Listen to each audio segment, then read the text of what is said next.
నమస్తే సార్. నమస్తే బ్రదర్. ఎవరు కావాలి? బ్రదర్, నా పేరు ఎడ్వర్డ్. మీ ఇంట్లో ఎవరైనా ప్రభుని నమ్ముకున్నారా? అవును బ్రదర్, మేము యేసు ప్రభుని నమ్ముకున్నాం. బ్రదర్, నేను లోపలికి రావచ్చా? రండి బ్రదర్, లోపలికి రండి. చెప్పండి బ్రదర్. బ్రదర్, నేను సువార్థికుణ్ణి. సువార్థికుడా? బ్రదర్, నేను అనేక చోట్ల తిరిగి సువార్త చేస్తుంటాను. ముఖ్యంగా క్రైస్తవులను బలపరుస్తుంటాను. మీది ఏ డినామినేషన్ బ్రదర్? నాకు డినామినేషన్ భేదం ఏమీ లేదు బ్రదర్. అందరు క్రైస్తవులు నాకు సమానమే. ఇప్పుడు నిజం చెప్పండి బ్రదర్. నిజం బ్రదర్, నాకు డినామినేషన్ అంటే ఏదీ లేదు. నిజం చెప్పండి బ్రదర్, పర్వాలేదు. నాది నేను నేను యెహోవా సాక్షుల డినామినేషన్ బ్రదర్. యెహోవా సాక్షులా? చెప్పరేం బ్రదర్? రండి, కూర్చోండి.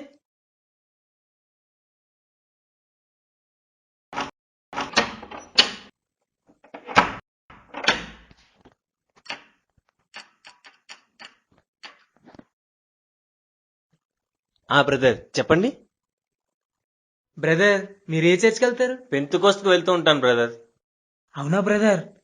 ఇలాంటి ప్రదేశంలో ఇంతమంది విగ్రహారాధికుల మధ్యన మీరు ప్రభు నమ్ముకున్నారంటే చాలా ఆశ్చర్యం బ్రదర్. ఇదంతా కాదు కానీ బ్రదర్, డైరెక్ట్ గా మ్యాటర్కి వచ్చేయండి. Okay brother. అంటే యేసుక్రీస్తుని దేవుడని మీరు పూజిస్తారు కదా, కానీ యేసుక్రీస్తు దేవుడని తను బైబిల్లో ఎక్కడా చెప్పుకోలేదు బ్రదర్. ఆ విషయం గురించి మాట్లాడడానికి వచ్చాను బ్రదర్. సరే, యేసు ప్రభు గురించి మాట్లాడుకుందాం. కానీ యేసు ప్రభు గురించి నేను నీకు చెప్పాను అనుకో, దాన్ని అర్థం చేసుకునే నాలెడ్జ్ నీకు ఉందో లేదో నేను చెక్ చేసుకోవాలి కదా. ఓ, చెక్ చేసుకోండి బ్రదర్. నేను మిమ్మల్ని కొన్ని ప్రశ్నలు అడుగుతాను. మీరు గనక ఆ ప్రశ్నలకు సమాధానం చెప్పారనుకోండి, అప్పుడు యేసు ప్రభు గురించి మాట్లాడుకుందాం. యా, అడగండి బ్రదర్. అన్నా, నువ్వు క్రైస్తవుడివేనా? ఈడేంటి ఇంత చిన్న క్వశ్చన్ అడిగాడు? యా బ్రదర్, నేను అచ్చమైన స్వచ్ఛమైన క్రైస్తవుణ్ణి. ఆహా, అసలు క్రైస్తవుడు అంటే ఎవరు? బ్రదర్, మీరు యేసుక్రీస్తుని దేవుడని పూజిస్తారు కదా, కానీ యేసుక్రీస్తు దేవుడని తను బైబిల్లో ఎక్కడా చెప్పుకోలేదు కదా. నేను క్రైస్తవులంటే ఎవరు అని అడిగాను. దాని సమాధానం చెప్పు, ఆ తర్వాత యేసుక్రీస్తు గురించి మాట్లాడుకుందాం. క్రైస్తవుడంటే అది మరి క్రీస్తునందు విశ్వాసం ఉంచిన వారందరూ క్రైస్తవులే కదా. రిఫరెన్స్ చూపించగలరా? మీరు రిఫరెన్స్ చూపించకపోతే ఏమైనా నమ్మరు కదా. నేను అంతే. యేసుక్రీస్తుని విశ్వసించిన వారందరూ క్రైస్తవులేనని చెప్పడానికి రిఫరెన్స్ ఎక్కడుందబ్బా? యేసుక్రీస్తు ఆరోహణమైన తర్వాత ఆయనకు సాక్షులుగా ఉంటూ ఆయన అనేక చోట్ల ప్రకటించారు కాబట్టి శిష్యులు క్రైస్తవులుగా పిలువబడ్డారు. మీరేమో యెహోవాకు సాక్షులుగా ఉంటూ యెహోవాను ప్రకటిస్తున్నారు కాబట్టి మీరు క్రైస్తవులు ఎలా అవుతారు? బ్రదర్, మీరు ఎప్పుడైనా వాచ్ టవర్ వెబ్సైట్ ని విజిట్ చేశారా? 529 భాషల్లో ఉంటుంది అది. ప్రపంచవ్యాప్తంగా యెహోవా సాక్షులకి 1,11,000 చర్చిలున్నాయి. 75 లక్షల బిలీవర్స్ ఉన్నారు. ముందు నేను అడిగిన దానికి సమాధానం చెప్పు. నువ్వు క్రైస్తవుడని ఏ రిఫరెన్స్ ఆధారంగా చెప్పుకుంటున్నావు? అది నేను స్టడీ చేసి చెప్తాను బ్రదర్. ఏం స్టడీ చేసి చెప్తావయ్యా? నువ్వు క్రైస్తవుడు కాదో స్టడీ చేసి చెప్తావా? నువ్వు క్రైస్తవుడు ఎందుకయ్యో స్టడీ చేసి చెప్తావా? సర్లే గాని మీ పేరేంటయ్యా? యెహోవా సాక్షులు. చాలా వెరైటీగా ఉంది. ఎస్, దొరికాడు. బ్రదర్, మేమేం చెప్పినా ఏం చేసినా రిఫరెన్స్ లేకుండా ఏది చెప్పం. మీరు ఎప్పుడైనా యెషయా 43 అధ్యాయం 12వ వచనం, 44 అధ్యాయం 8వ వచనం చదివారా? అందులో ఉంది. బ్రదర్, మనం బైబిల్ ఎప్పుడు చాలా జాగ్రత్తగా డీప్ గా చదవాలి. అప్పుడే మనకు అర్థం అవుద్ది. ఇదిగో చూడండి, యెషయా 43 అధ్యాయము 12వ వచనంలో, నేనే దేవుడను, మీరే నాకు సాక్షులు, ఇదే యెహోవా వాక్కు. మనమే ఆయనకు సాక్షులమని దేవుడే మనకు సెలవిస్తున్నాడు. 44 అధ్యాయము 8వ వచనంలో, మీరే నాకు సాక్షులు, నేను తప్ప వేరొక దేవుడు ఉన్నాడా? మనమందరం యెహోవాకు సాక్షులమని యెహోవాయే మనకు పేరు పెట్టాడు. అంటే మనమందరం యెహోవా సాక్షులమే. బ్రదర్, నువ్వు ఎప్పుడైనా యెషయా గ్రంథం 62 అధ్యాయం 2వ వచనం చదివావా? అందులో ఉంది బ్రదర్. తీసి చూడు బ్రదర్. ఇక్కడ చూడు, యెహోవా నియమించబోవు కొత్త పేరు నీకు పెట్టబడును. యెహోవా మనకొక కొత్త పేరు పెడతాడట. యెహోవా సాక్షులు అనేది పాత నిబంధన భక్తులకు యెహోవా పెట్టిన పాత పేరు. అలాగే కొత్త నిబంధన భక్తులకు యెహోవా పెట్టిన కొత్త పేరే క్రైస్తవుడు. బ్రదర్, ఏమో అనుకున్నాను గాని మీరు చాలా తెలివైన వాళ్ళు బ్రదర్. చాలు గాని ఇంకో ప్రశ్న అడగమంటావా? ఓకే బ్రదర్, అడగండి. చనిపోయిన తర్వాత ఆత్మ ఏమవుతుంది? ఓ, అదా బ్రదర్, మనం ఎప్పుడు బైబిల్ చాలా డీప్ గా చదవాలి. అప్పుడే అన్ని అర్థం అవుతాయి. మనిషి చనిపోయిన వెంటనే ఆత్మ దేవుని దగ్గరికి వెళ్తుంది. ఆ ఆత్మకి చలనం కానీ ఆలోచన కానీ ఏమీ ఉండవు. అవునా బ్రదర్? యోహాను సువార్త 8:56 ఒక్కసారి చదివి వినిపిస్తారా? మీ తండ్రి అయిన అబ్రహాము నా దినము చూతినని మిగులు ఆనందించెను, అది చూసి సంతోషించెను అనెను. ఈ వాక్య ప్రకారం అబ్రహాము యేసు ప్రభు భూమి మీద బతుకున్న దినాలని చూడాలని ఆశపడ్డాడు, చూసి సంతోషించాడు. ఒకవేళ మీరు చెప్పిన ప్రకారం చనిపోయిన ఆత్మకి చలనం గాని ఆలోచన గాని లేకపోతే చనిపోయిన అబ్రహాము యేసు ప్రభుని ఎక్కడి నుంచి చూశాడు, ఎలా ఆనందించాడు?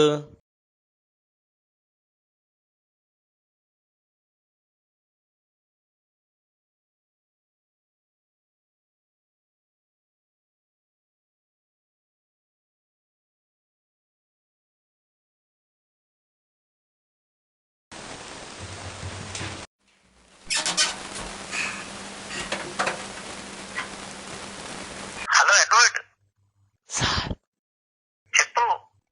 సార్ హలో సార్ కొంచెం గట్టిగా మాట్లాడు. సార్ ఇక్కడ గట్టిగా మాట్లాడే పరిస్థితులు ఏమి లేవు సార్. అవునా, ఏమైంది? విషయం ఏంటి? సార్ చనిపోయిన ఆత్మలకు చలనం లేదు, ఆలోచన లేదని మీరు చెప్పారు కదా సార్. అవును.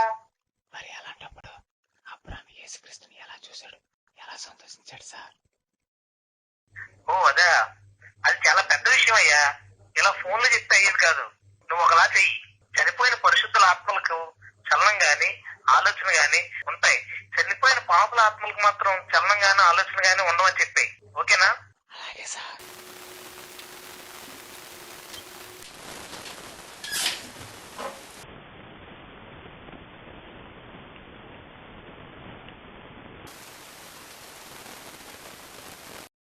బ్రదర్, చెప్పండి బ్రదర్, నేను ఏదో అడిగినట్టున్నాను.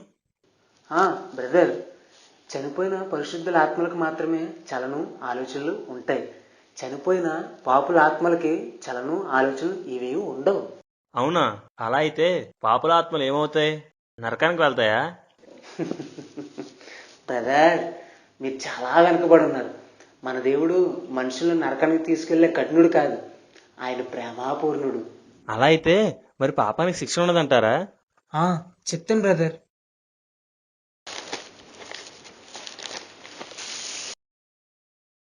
రోమపత్రిక 6:7 ఇలా రాయబడి ఉంది, చనిపోయినవాడు పాప విముక్తుడని తీర్పు పొంది ఉన్నాడు.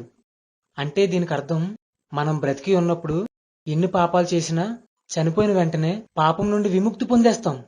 ఆహా, ఇందాక చనిపోయిన పాపుల ఆత్మలకి చలనం ఉండదని అన్నావు కదా. అలా అయితే చనిపోయిన ప్రతి ఆత్మ పాపం నుండి విముక్తి పొందుతుంది అని అన్నావు. అప్పుడు ఒక్కటి కూడా పాపపు ఆత్మ ఉండదు కదా. ఎలా చదివా బైబిల్ని నువ్వు? రోమపత్రిక 6:2 ఇలా చెప్తుంది, పాపం విషయంలో చనిపోయిన మనము ఇక మీదట ఆ పాపంలో ఎలా జీవిస్తాం. ఇక్కడ చూడు, క్రీస్తు యేసులోకి బాప్తిజం పొందిన మీరందరూ ఆయన మరణంలో కూడా బాప్తిజం పొందుతారు అని రాయబడి ఉంది. దీనికి అర్థం ఏంటంటే, పాప శరీరపు విషయంలో మరణించిన మనము క్రీస్తు రక్తంలో కడగబడి ఆ పాపం విషయంలో మనము విముక్తి పొందుతాం. అంతేకాని ఇక్కడ చనిపోయిన వాడు పాప విముక్తి పొందుతాడు అంటే శరీర సంబంధంగా చనిపోయిన వాడు కాదు, పాపం విషయంలో చనిపోయిన వాడు అని అర్థం. నరకం లేదా? నరకం ఉందని నీ నోటితోనే చెప్పిస్తాను. చదువు మత్తయి సువార్త 10:28. మరియు ఆత్మను చంపనారక దేహంనే చంపువారికి భయపడకుడు గాని ఆత్మను దేహమును కూడా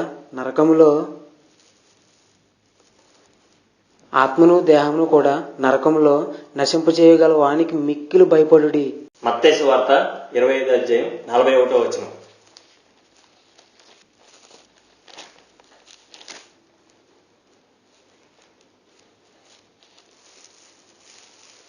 అప్పుడైనా ఎడమ వైపున ఉండు వారిని చూచి, నశింపబడిన వారిలారా, నన్ను విడిచి అపవాదికిని వాని దూతలకును సిద్ధపరచబడిన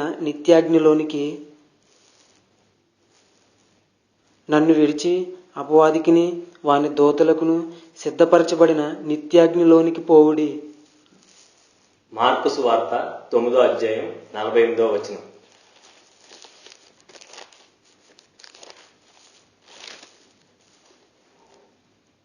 నరకమున నరకమున వారు పురుగు చావదు, అగ్ని ఆరదు. పాపంతో చనిపోయిన ప్రతి ఒక్కరికి నరకం ఉంటుంది. ఈ విషయాన్ని నువ్వు ఇప్పటికైనా గ్రహించి పరిశుద్ధంగా జీవించకపోతే కనుక రేపు నువ్వు చనిపోయిన తర్వాత నరకాన్ని ప్రాక్టికల్ గా అనుభవించాల్సి వస్తుంది. ఏమంటావు? సార్, నాకు కొంచెం పని ఉంది, వెళ్ళమంటారా? నేను వెళ్తావు కానీ తాళం వేస్తాను, కాసేపు కూర్చుని వెళ్ళి.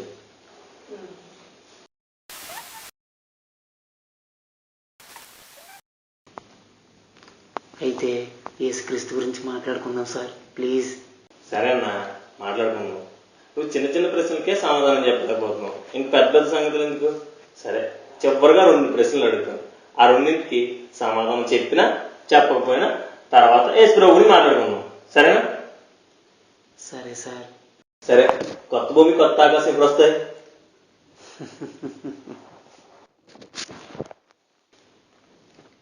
బ్రదర్, మిమ్మల్ని చూస్తుంటే చాలా జాలేస్తుంది. అసలు కొత్త భూమి కొత్త ఆకాశం అనేవి ఉండవు. ఈ భూమి ఈ ఆకాశమే శాశ్వతంగా ఉంటాయి. రిఫరెన్స్ ఉందా? రిఫరెన్సా? ఇది మా కావలకోట వారు ప్రచురించే మ్యాగజైన్. ఇందులో గొప్ప గొప్ప మేధావులు బైబిల్ని పిండి దానిని వడపోసి కాన్సెప్ట్లు రాస్తారు బ్రదర్. ఇందులో రాయబడి ఉంది, ఈ భూమే శాశ్వతమని, ఈ భూమే భూ పరదేశం అని. నేను బైబిల్ రిఫరెన్స్ చూపించమంటే నువ్వేవో మ్యాగజైన్ తీసుకొచ్చి చూపిస్తావంటయ్యా. బైబిల్లో చూపించు. బైబిల్లో? సరే, బైబిల్లో నేను చూపిస్తాను గానీ. ఏం చూపిస్తారు బ్రదర్? ఈ భూమే శాశ్వతమైందనా? చదువుతా కదా, నీకే తెలుస్తుంది. తీ. యెషయా గ్రంథం 65వ అధ్యాయం 17వ వచనం. ఇదిగో నేను కొత్త ఆకాశమును కొత్త భూమిని సృజించుచున్నాను. 2 పేతురు 3:10.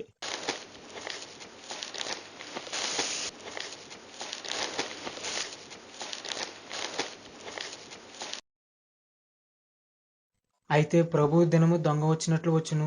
ఆ దినమున ఆకాశములు మహాధ్వనితో గతించిపోవును, పంచభూతములు మిక్కటమైన వేండ్రముతో లయమైపోవును, భూమియు దాని మీదనున్న కృత్యములను కాలిపోవును. ప్రకటన గ్రంథం 20వ అధ్యాయం 11వ వచనం.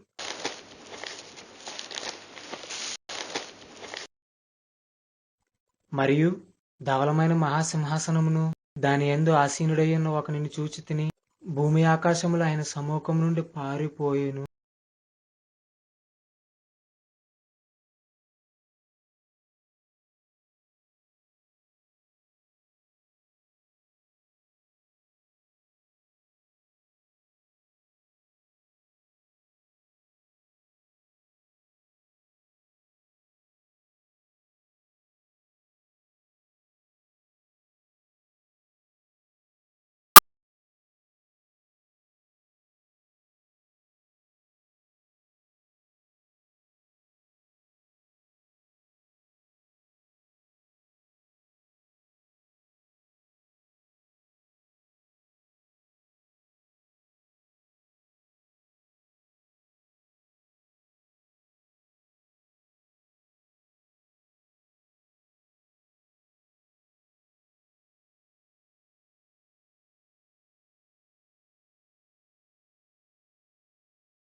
చెప్పండి బ్రదర్. చెప్పండి బ్రదర్. సర్లే, మీరు రొట్టె ద్రాక్షరసం ఎప్పుడు తీసుకుంటారు? బ్రదర్, ఇది చాలా గొప్ప మర్మం. రొట్టె ద్రాక్షరసం అనేది అస్తమాను తీసుకోకూడదు. సంవత్సరానికి ఒక్కసారి మాత్రమే, అది యూదుల పస్కా పండుగ నాడు మాత్రమే తీసుకోవాలి. సంవత్సరానికి ఒక్కసారి తీసుకోవాలా? రిఫరెన్స్ ఉందా బైబిల్లో? రొట్టె ద్రాక్షరసం పదే పదే తీసుకోవాలనడానికి మీ దగ్గర రిఫరెన్స్ ఉందా? ఉంది. ఎక్కడ? టీ అపోస్తుల కార్యాలు 2వ అధ్యాయం 42వ వచనం.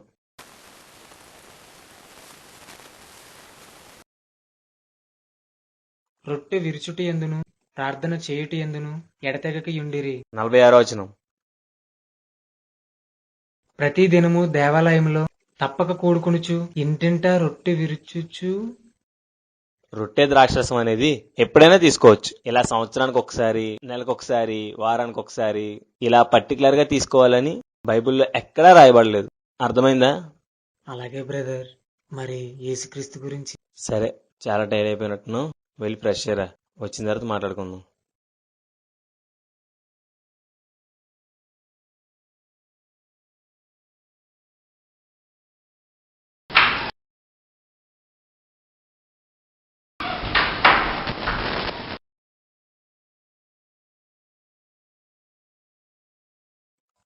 బ్రదర్, చెప్పన్నా. అంటే యేసుక్రీస్తుని మీరు దేవుడని పూజిస్తారు కదా, యేసుక్రీస్తు దేవుడని తను బైబిల్లో ఎక్కడా చెప్పుకోలేదు కదా. యేసుక్రీస్తు దైవత్వం అనేది చాలా పెద్ద విషయం. అంత పెద్ద విషయాన్ని నేను నీకు చెప్పాననుకో, దాన్ని నువ్వు అర్థం చేసుకునే జ్ఞానం నీకు ఉందో లేదో నీకు చెక్ చేసుకోవాలి కదా. సార్, యేసుక్రీస్తు గురించి మాట్లాడుకుందాం అన్నారు కదా. యేసుక్రీస్తు గురించే మాట్లాడుకుందాం. ముందుగా యేసుక్రీస్తు గురించి చిన్ని చిన్ని విషయాలు మాట్లాడుకుందాం. వాటి కనుక నువ్వు సరిగ్గా సమాధానం చెప్పావు అనుకో, అప్పుడు ఆయన దైవత్వం గురించి మాట్లాడుకుందాం. సరేనా? యా, యేసుక్రీస్తు గురించి మీరు ఏది అడిగినా చెప్తాను సార్. ఆహా, యేసుక్రీస్తు ఎలా చనిపోయాడు? బ్రదర్, మీరంతా అనుకుంటున్నట్లు యేసుక్రీస్తు శిలువపై చంపబడలేదు. గలతీల పత్రిక 3వ అధ్యాయము 13వ వచనం, అపోస్తుల కార్యాలు 5వ అధ్యాయం 30వ వచనం, 1 పేతురు 2వ అధ్యాయం 24వ వచనాల్లో యేసుక్రీస్తు మానుపై వేలాడబడ్డాడు అని రాయబడి ఉంది. అంటే యేసుక్రీస్తుని నిలువు మాను మీద ఇలా చేతులు పైకి పెట్టి ఇక్కడ ఒక మేకు వేసి కాళ్ళలో ఒక మేకు వేసి వేలాడదీసి చంపేశారు బ్రదర్. అన్నా, నువ్వు తీసుకున్న పాయింట్ చాలా బాగుంది. కానీ కానీ నువ్వు చెప్పినట్లు యేసుక్రీస్తు కనుక చనిపోతే అతని చేతులు ఒక మెక్కు కదా కొట్టబడాలి. అవును. యోహాను సువార్త 20వ అధ్యాయం 25వ వచనం ఒకసారి తీసి చదువు.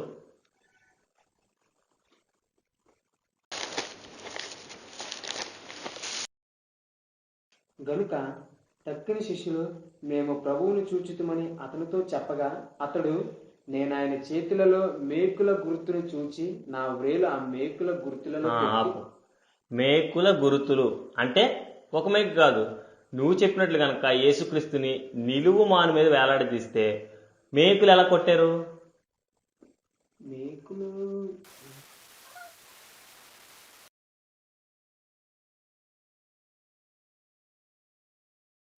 ఒక మేకే కదా ఉంది. చూడు, యేసుక్రీస్తు శిలువ మీద చనిపోతాడని 28 చోట్ల రాయబడింది. మాను మీద చనిపోతాడని 4 చోట్ల రాయబడింది. బైబిల్లో ఏది రాసినా ఒకదానికి ఇంకోటి వ్యతిరేకంగా ఉండదు. నిజమే, యేసుక్రీస్తు మాను మీద చనిపోతాడు అని రాయబడింది. రోమా చక్రవర్తి మనుషుల్ని చాలా రకాలుగా హింసించి చంపేసేవాడు. క్రూర మృగాలకు వేయించేవాడు, అగ్నిలో పడేయించేవాడు, గుర్రాలతో లాగించేవాడు, శిరస్సులు ఖండించేవాడు. కానీ యేసుక్రీస్తు మాత్రం ఇలా చంపడకుండా చెక్క మీదే చనిపోతాడని రాయబడి ఉంది. అలాగే చెక్క మీద చనిపోయాడు. బైబిల్లో యేసుక్రీస్తు మ్రాను మీద చనిపోతాడని 4 చోట్ల రాయబడి ఉంది కదా. మ్రాను అని తర్జుమా చేయబడిన చోట జూలాన్ అనే గ్రీక్ పదాన్ని వాడారు. జూలాన్ మీన్స్ ఏ వుడెన్ ఆర్టికల్, అనగా ఒక చెక్కతో చేయబడిన వస్తువు మీద యేసుక్రీస్తు చనిపోతాడు అన్నదే ఆ 4 వచనాల భావం. అంతేకాని ఒక నిలువు చెక్క మీద యేసుక్రీస్తు చనిపోతాడు అన్నది మాత్రం ఆ వచనాల భావం కానే కాదు. Any doubts? అన్నా, యేసుక్రీస్తు ఎలా పునరుద్ధరణ అయ్యాడు? Brother, very easy. యేసుక్రీస్తు చనిపోయిన తర్వాత ఆయన శరీరం సమాధిలో ఉండిపోయింది, ఆయన ఆత్మ మాత్రం పాతాళం నుండి బయటకు వచ్చింది. మరి రిఫరెన్స్ ఉంది, 1 పేతురు 3వ అధ్యాయం 18వ వచనం. అందులో ఉంది, ఎలాగనగా మనలను దేవుని యొద్దకు తెచ్చుటకు అనీతిమంతుల కొరకు నీతిమంతుడైన క్రీస్తు శరీర విషయంలో చంపబడి ఆత్మ విషయంలో బ్రతికింపబడిను.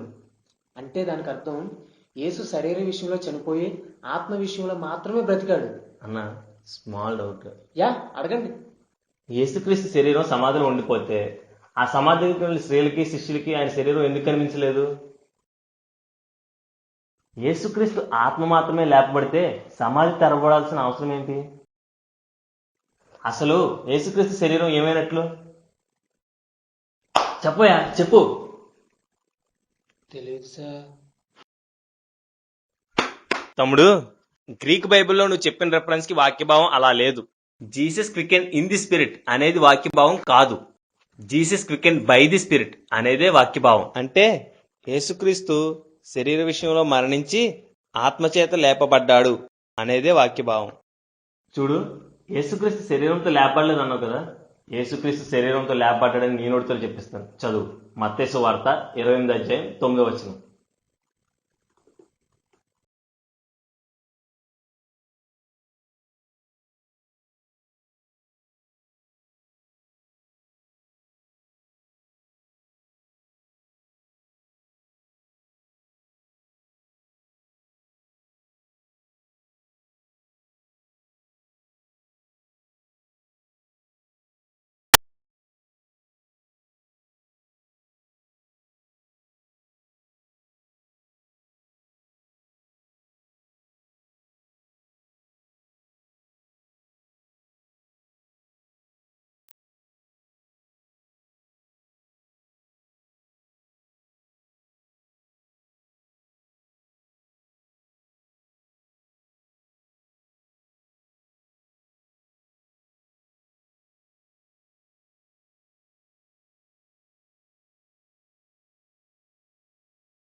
Hello sir. ఎడ్వర్డ్ చెప్పు. మిఖాయేల్ దేవదూత యేసుక్రీస్తుని మొన్నే కదా క్లాస్ చెప్పారు. అవును. అయితే మరి మిఖాయేల్ దేవదూత యేసుక్రీస్తుని రిఫరెన్స్ ఎక్కడుంది సార్? హలో సార్, మిఖాయేల్ దేవదూత యేసుక్రీస్తుని ఎక్కడుంది సార్? హలో ఎడ్వర్డ్, నాకు సిగ్నల్ లేదు. Hello sir. Hello sir. Hello hello hello sir. Hello sir sir hello sir sir sir sir.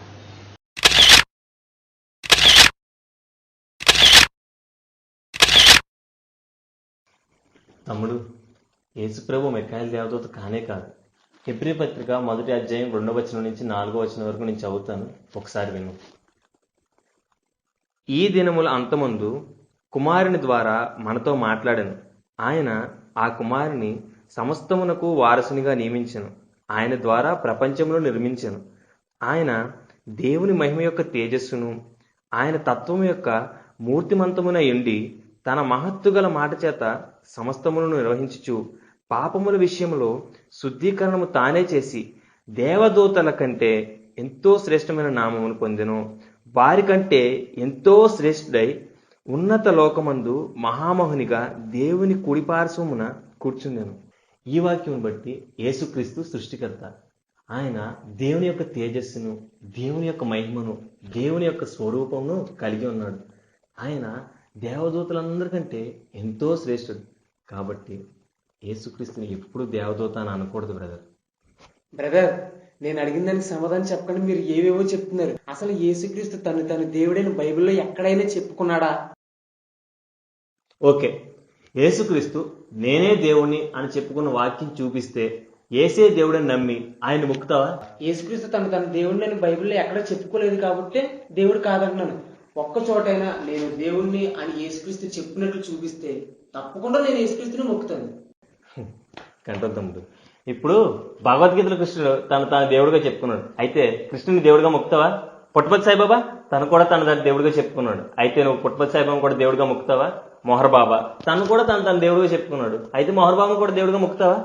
అంత ఎందుకయ్యా, నేనే దేవుణ్ణి, నా కాలు మొక్కు. మొక్కను. ఏ ఎందుకు మొక్కో? యేసు తను దేవుడు అని చెప్పుకోలేదు కాబట్టి నువ్వు దేవుడు కాదంటున్నప్పుడు తను దేవుడు అని చెప్పుకున్న ప్రతి ఒక్కడు నీ దృష్టిలో దేవుడే కదా. అంటే మరి బ్రదర్, ఒకడు తను దేవుడు అని చెప్పుకున్నంత మాత్రాన దేవుడు అయిపోడు. యేసుక్రీస్తు నిజంగా దేవుడు అయినప్పటికీ తను తగ్గించుకుని మనుష్య రూపంలో భూమి మీద అవతరించాడు కాబట్టి నేను దేవుడిని ఎక్కడ చెప్పుకోలేదు. అయినప్పటికీ బైబిల్లో అనేక చోట్ల యేసే దేవుడని రాయబడింది. ఏంటి, అనేక మార్లు బైబిల్లో యేసుక్రీస్తు దేవుడని రాయబడి ఉందా? ఎక్కడ బ్రదర్? ఏ చదువుతావా? యెషయా గ్రంథం 9వ అధ్యాయం 6వ వచనం.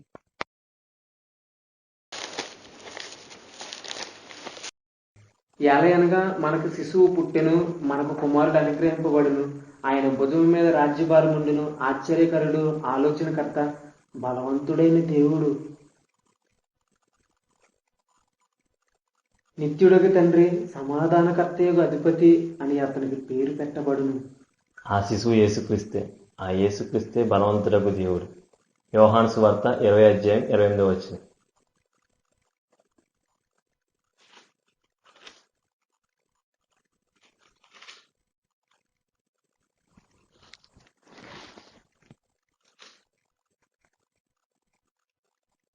అందుకు తోమ ఆయనతో, నా ప్రభువా, నా దేవా అనెను.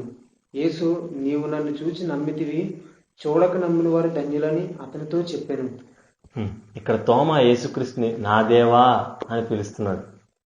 ఇప్పుడు రోమపత్రిక 9వ అధ్యాయం 5వ వచనం. శరీరమును బట్టి క్రీస్తు వీరిలో పుట్టెను. ఈయన సర్వాధికారి అని దేవుడై ఉండి నిరంతరము స్తోత్రార్హుడై ఉన్నాడు. యేసుక్రీస్తు సర్వాధికారి అనే దేవుడట. ఇప్పుడు తీతుకు రాసిన పత్రిక 2వ అధ్యాయం 13వ వచనం తీసి చదువు.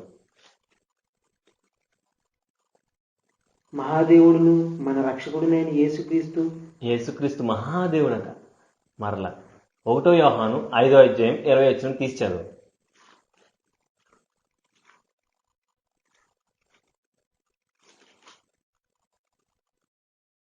మనము దేవుని కుమారుడైన యేసుక్రీస్తునందున్న వారమే సత్యవంతుని అందున్నాము. ఆయనే నిజమైన దేవుడును నిత్య జీవమునై ఉన్నాడు. యేసుక్రీస్తే నిజమైన దేవుడట. వీటన్నిటికంటే మరి ముఖ్యంగా యోహాను సువార్త 1వ అధ్యాయం 1వ వచనంలో ఇలా రాయబడింది, ఆదియందు వాక్యం ఉండెను, వాక్యము దేవుని యొద్ద ఉండెను, వాక్యమే దేవుడై ఉండెను. ఆ వాక్యం యేసుక్రీస్తే.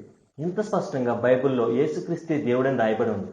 బ్రదర్, యోహాను సువార్త 1వ అధ్యాయం 1వ వచనం తర్జుమా చేయడంలో ఒక పొరపాటు జరిగింది బ్రదర్. పొరపాటు?